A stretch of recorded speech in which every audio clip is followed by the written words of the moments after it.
Hello everybody, and you're so welcome back here to Cloughan Farm and Cookery School.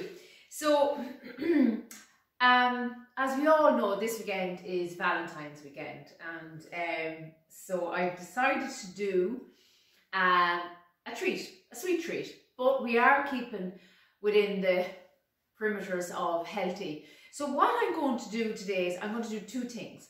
I'm going to do a lovely chocolate and avocado mousse, absolutely gorgeous. No refined sugar, all natural sugars that's in it, and it's absolutely delicious.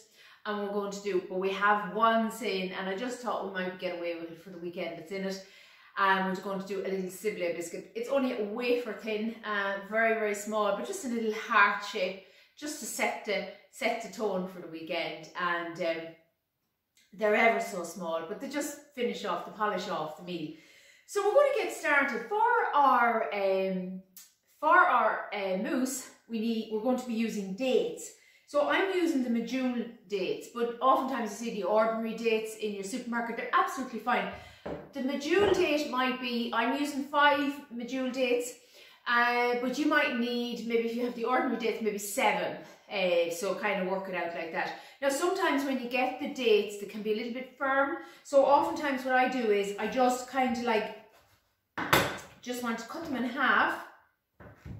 Okay, and sometimes there's a stone in there and sometimes there's not. There's the little stone that's in there in the date. So we want to take that out. So then what I'm going to do is I'm just going to roughly, now they're sticky, but these are lovely and sweet. And this is the natural sweetness that's going to sweeten our mousse.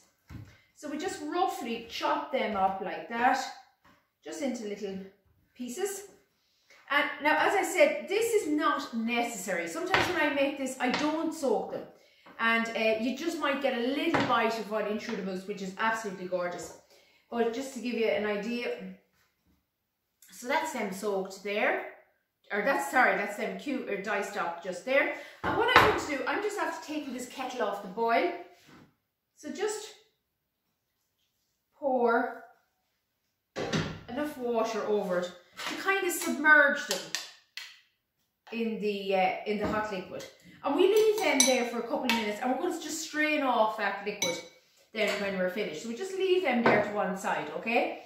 So the next thing we're going to get is our avocado. Now when you're going to the shop or the green grocers to get your avocados, if you see them and they're very strong green, well, they're not just fully ripe, but if you bring them home and just leave them in your warm kitchen or anything like that, or in a brown paper bag on your windowsill, well, not particularly now probably with the frost, but normally in a brown paper bag that will speed up the process of ripening.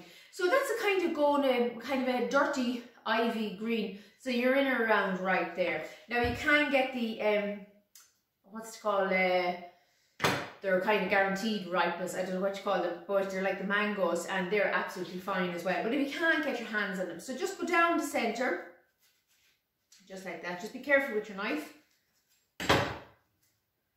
And you'll have a stone. So just remove that stone. And then this is the blender that we're going to be using. So we scoop out the lovely avocado, lovely creaminess. This gives it the lovely creaminess now. And your mousse. And hard to believe that there's no refined sugar. And the reason that people like to get away from refined sugar, it's so processed. Sugar is very, very processed.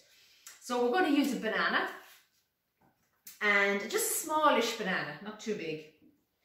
In we go. That goes in there as well. Okay.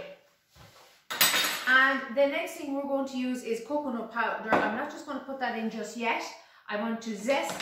I'm just going to zest half of an orange. And orange and chocolate is just a marriage made in heaven. Pop that in there. And we give a little squeeze of the orange juice. We also have, I have 100 ml of ordinary whole milk. Now you can, if you want to go for vegan or any option like that, or dairy free, you could go with almond milk or coconut milk. So in we go. we're also using here some honey to sweeten. And again, you can go for the alternatives if you want to go for vegan, but equally delicious. And finally, our coconut powder. And I just check our dates. So really, they don't need that long at all to get them moving. So just 1 second, I just want to strain these. Now, so we just kind of press them like that, just making sure we're removing any of the moisture. Because if you have too much moisture coming in with the liquid that you were soaking your dates in, it just might make your mousse a little bit too wet. So as I said, these are the medjool dates. These are the jewels of the dates. But the other dates are absolutely fine. Absolutely fine. So I think we have everything in there. So we pop our lid on and we're just going to blitz.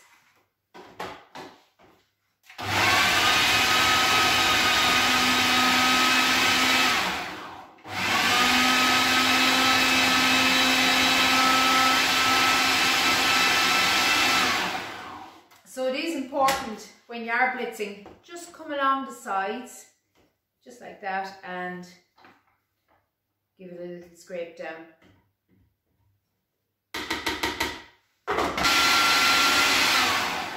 So really what we're trying to do is here, we're trying to guarantee that the dates are pretty much brought into a paste. As I said, if you have a little bit of texture in there from them, it's absolutely fine. So it will take a couple of minutes.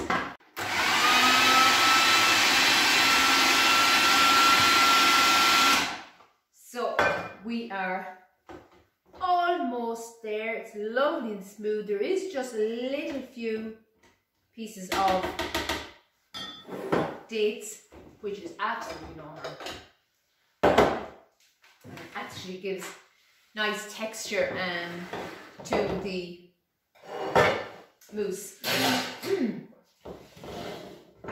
Now, I'm just using these regular little dishes, glass dishes. You could use your wine glasses, you could use a little lovely little cup, china cup and saucer, whatever you choose. These are just kind of recycled from yogurt. So what we'll do now is we'll remove our blade from our blender, and just be careful when you're doing that. These can be quite sharp, but we don't want to waste any of that gorgeous goodness. That's it. Lovely, lovely, lovely, lovely, lovely, lovely. And just basically spoon it in. Try and not get it upsides, even though that's just what I'm after doing. So just give it a good scrape out with your spatula. So just with the back of your spoon, just gently press them in, just to level it off roughly. You're not going to get it nice and smooth, but just roughly like that.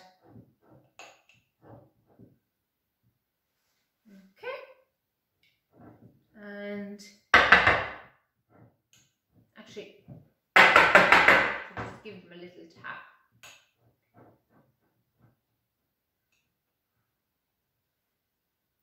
That's roughly it. It's delicious. Absolutely gorgeous. The way you make it, hard to believe it. Hard to believe it indeed, and it could taste so delicious. So I'm just going to get some 70% chocolate here, and it can take it. This mousse can take it. And so the higher percentage of cocoa you have in your bar of chocolate, the healthier it is, the less sugar that's in it. So just grate it here on the finer part of the grater. Try that much now. It's kind of like starchy, it goes everywhere. So just roughly sprinkle your chocolate. You have to be very quick because the chocolate starts melting. Just on top, just like that. That should do it. We toasted some pecan nuts here, so I'm just going to roughly break them up. Just with my hand, I don't need to use pestle and mortar for this or anything. Just roughly like that. And we just crumble these on top.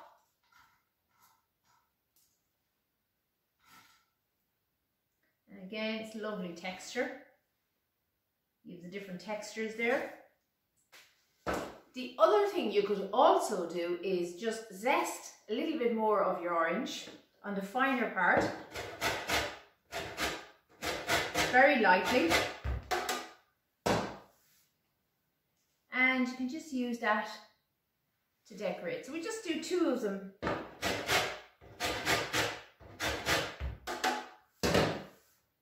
With the orange on top, just looks pretty. And the other 2, I'm just going to crush a little bit of rock salt. It goes absolutely gorgeous on top, just like that. So that's our delicious, absolutely gorgeous, sinless, I should say, avocado and chocolate mousses, okay? So what we will do with them is we'll pop them into the fridge a couple of hours, really, overnight, absolutely no problem. Just lets them firm up and puts a bit of chill into them, which is nice when you're going to eat them. But what we're going to serve, as I said, what we're going to serve with these now is a lovely biscuit, sablé biscuit, very light. So for that, I have in here some plain flour, I have some butter, and I also have some icing sugar. And what I'm going to do is just mash that up with a fork. Now you could of course use your fingers here, but this is quite a rich biscuit. So quite a high percentage of butter to flour and a high percentage of icing sugar to flour. So we just press that in until we have basically breadcrumbs like what you'd have for your pastry for apple tarts or something like that. So that should do it there now. Not too fine of crumbs, but just kind of roughly. I have our oven preheating at 150 degrees. So I just have an egg yolk. I'm just making half the amount, so it's just half an egg yolk, but you could double up the mixture because this mixture is great. So we just mix it together like that. But this mixture now, when you make this dough, you pop this into your fridge for an hour or so and you allow it to stiffen up, firm up, the butter will firm up on it. And you could actually leave that there for a couple of days, for a week, it'd be absolutely fine. Or you could just take your dough just like this, bring it together in a ball as I'm doing, pop it into a freezer bag and pop it into your freezer and just take it out when you're ready to use it. So we just put a little bit of flour on our counter here. So there's no need to knead it, I'm just shaping it really there. So that's it. Now I'm going to pop that into a freezer bag, and as I said, this is not going in the freezer, this will go into the fridge for about an hour to firm up.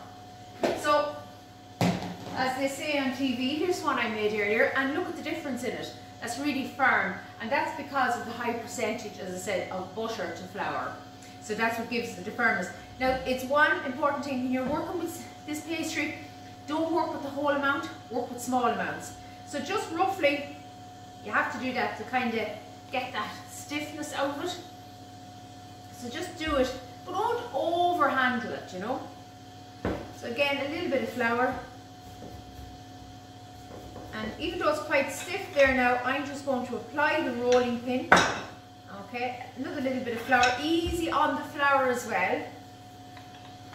So again, that's so important when you're making bread or pastry. You don't want it looking like Odlum's flour mill on the table. So you just, that's it. So you'll get there, just take your time.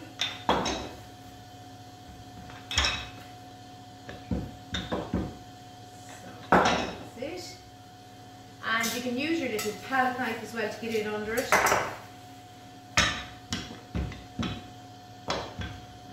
That.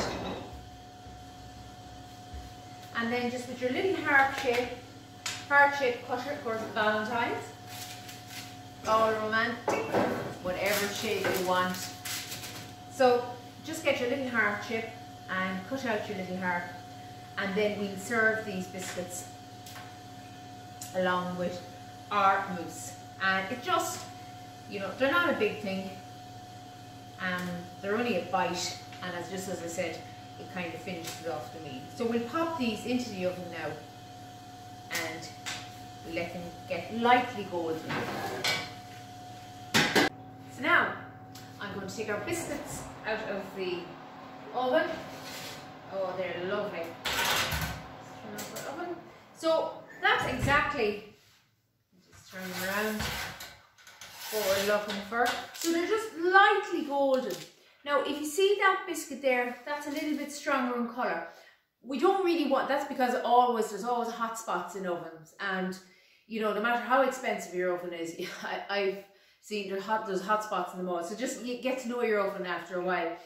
But that one there now, you just be mindful there when they get that little bit too strong in colour. Now it's okay, but if you had visitors or something like that, and especially for your better half on Valentine's night, it can be a little bit bitter, that's all. But it's absolutely fine.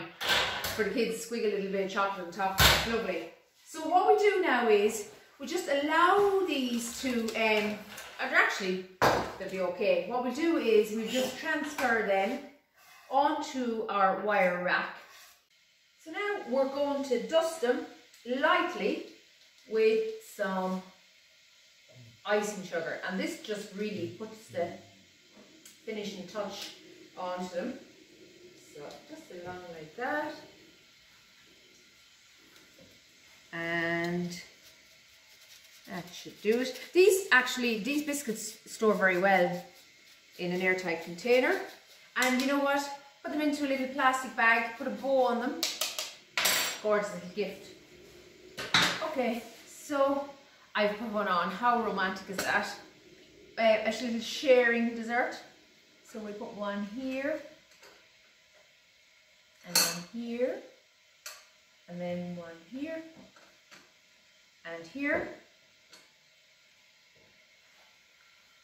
Isn't that just beautiful, Michael? Michael is dumbfounded here now on video. But that's one idea, and then we have just the rest, and we can just toss them along, or just display them along like that, and that's it. It's just a bit of fun, and that's what Valentine's is all about. It's a bit of fun. So there we go.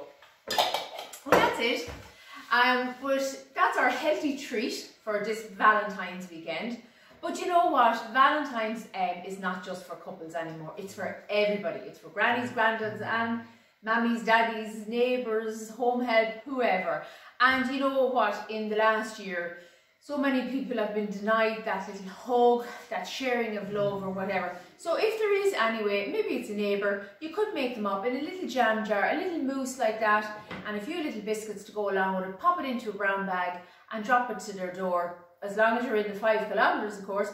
But you know, we all have nurses or doctors or frontline home help, as I said, living beside us. There's somebody that's doing great work in our community, and that's what Valentine's is about, to me anyway. That's what it's about, just telling them how much you love them, how much you appreciate. But from everybody here at Cloughan Farm and Cookery School, we hope you do have a healthy and a safe Valentine's weekend. Bye for now, and stay safe.